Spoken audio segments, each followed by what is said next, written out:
What you're about to see is a series of group therapy sessions with Marie-Louise, who has been my client for many years. Suzanne Osten is my co-therapist, and we decided she would take the lead in getting the verbal account of Marie-Louise's story. I don't know anything about your history, so are you ready to tell me something and start? I can start from the beginning. I was born 1960 in a small village up in Dalarna, and my mother, she was 17, and she got pregnant by, she didn't want to be pregnant, and she got pregnant, with a boy in a neighborhood village, and he was only 18. In the 1960s, it was a big issue to get pregnant, not to be married, and things like that. And this young boy, who was my father, he was from a family who was, I don't know the name in English, but in Swedish we call them tattare. Aha. Yeah. Like a gypsy. Yeah, like gypsy people. And, they had a very low status. No status at all? No. Yeah.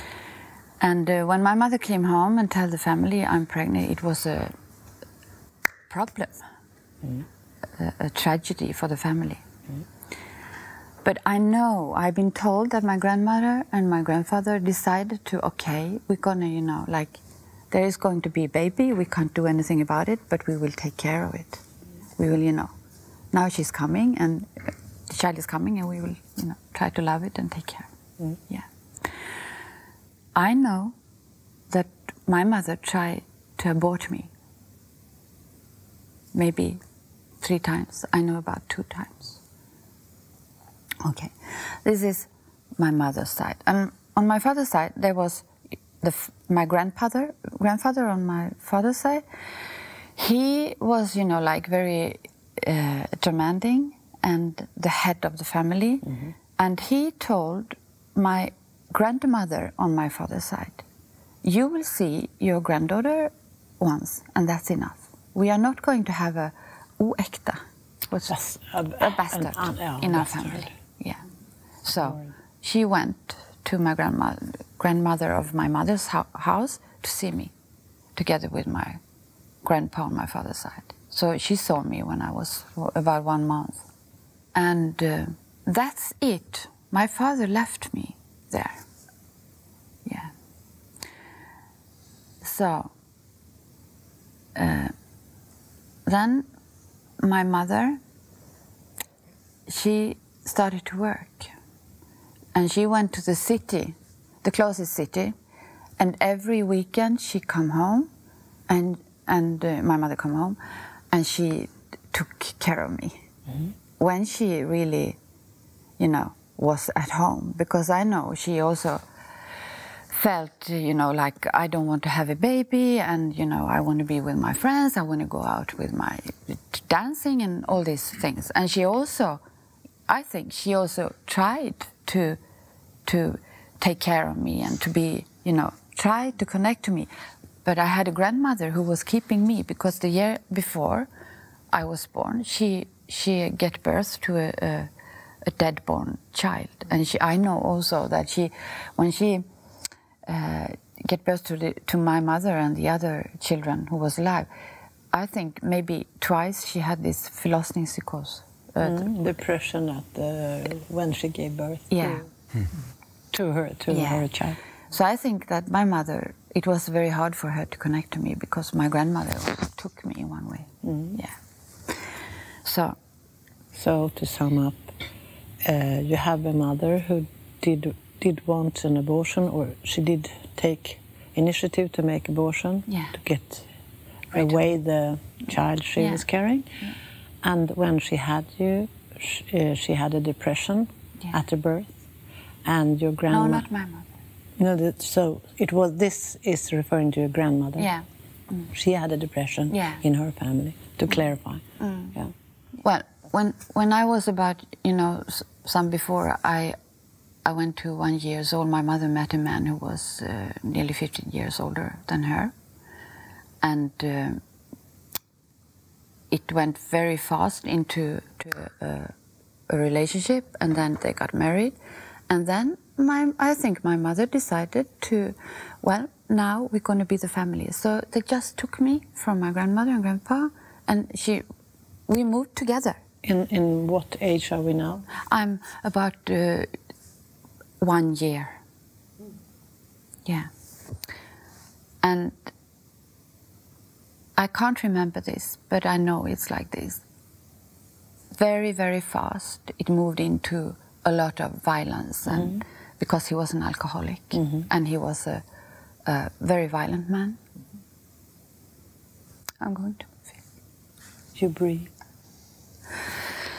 Take a pulse and breathe. Take your time.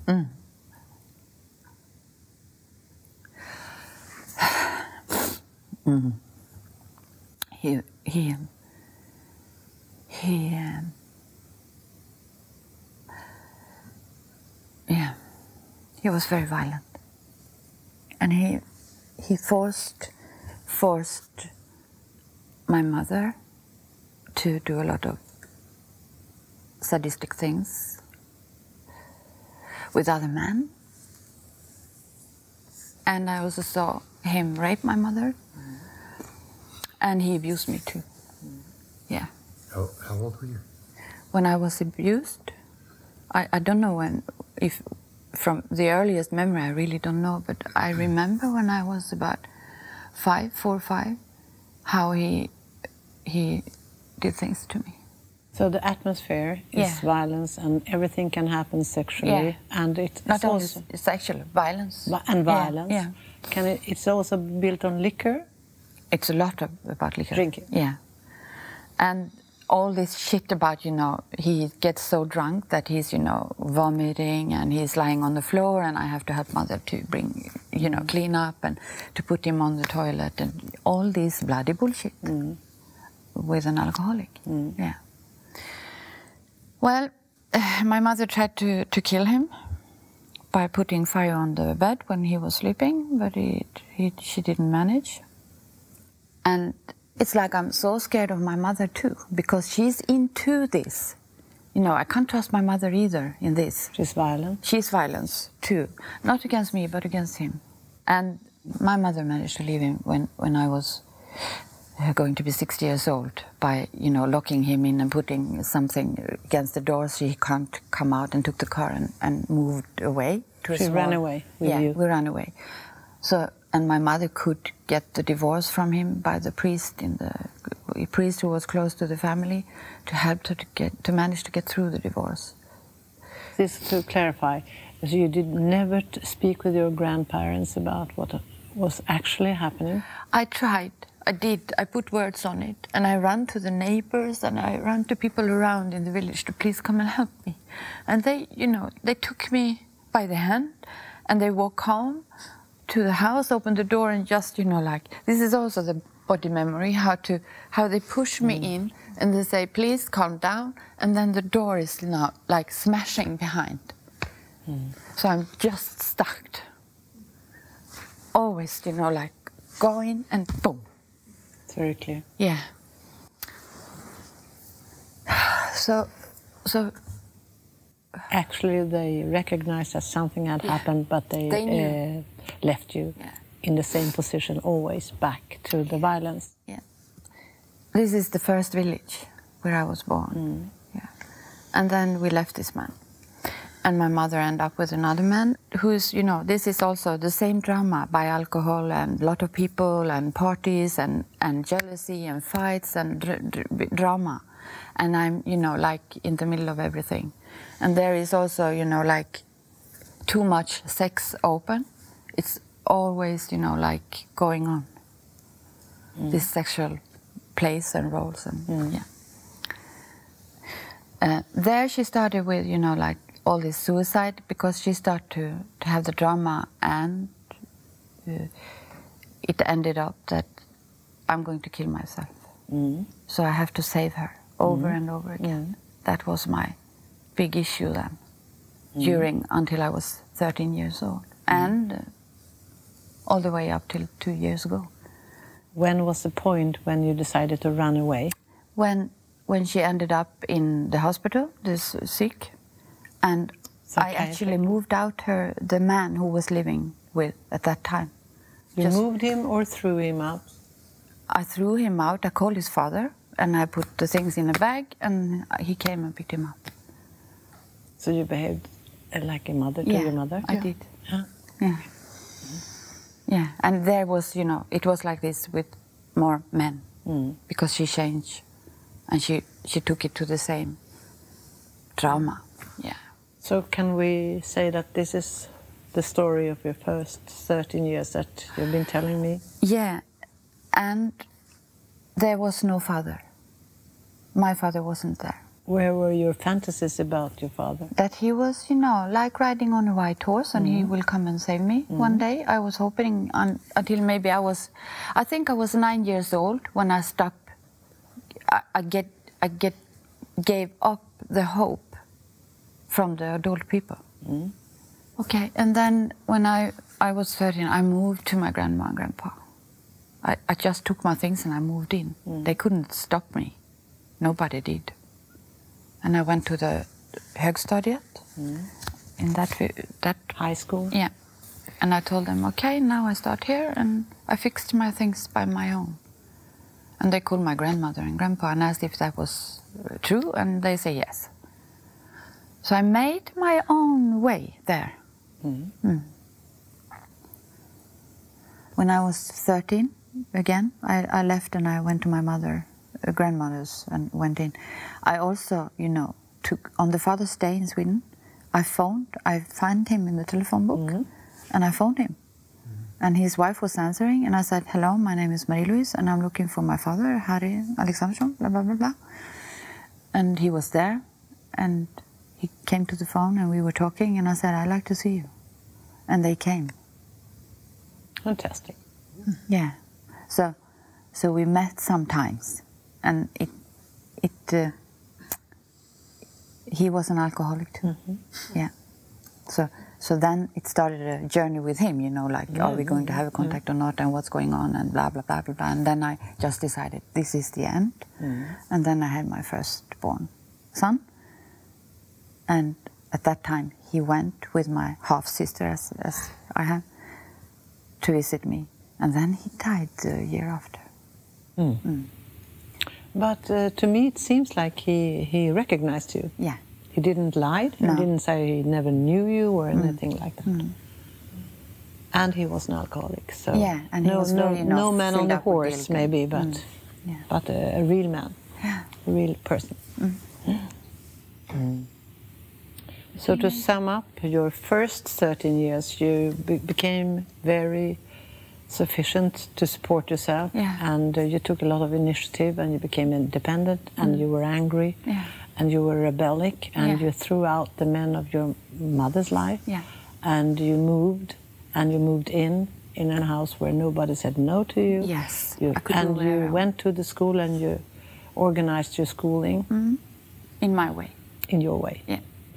And then this position you had in your mother's life, she did all those ambiguous things, but she kept you also as a mother witness or somebody helping her. So you had a function for her. Save me, save me. She did awful things, but she said, save me. So she gave you, she didn't trash you totally. She gave you a special place in her strategy, which is interesting. Yeah. It's good that you're telling me this, because it helps me understand a little bit more about my power. Yeah, that there is, also a good power. I can use it today as something else. That's why I'm talking about your grandmother. I asked her this curious question. Do you remember her gaze when she came? Because I think she had a wise idea that they should go and look at you. So you were recognized. You were recognized by them. Yeah. Then you were able to fantasize about them also. Yeah. it was not enough, but they came and they saw you. And I know that children have this possibility of taking whatever they get as a recognition. So Marie-Louise, do you think it's okay that we stop here? Yes. So maybe we should end on a low note or so, I don't know, but I think you have been gone through this so much, you can come easily back to where you want to work. But I just see the whole structure. If we end here, when you are taking your strategy somewhere, you're using your anger. So we end here. For this. Yeah. Okay. Thank you very much. Thank you.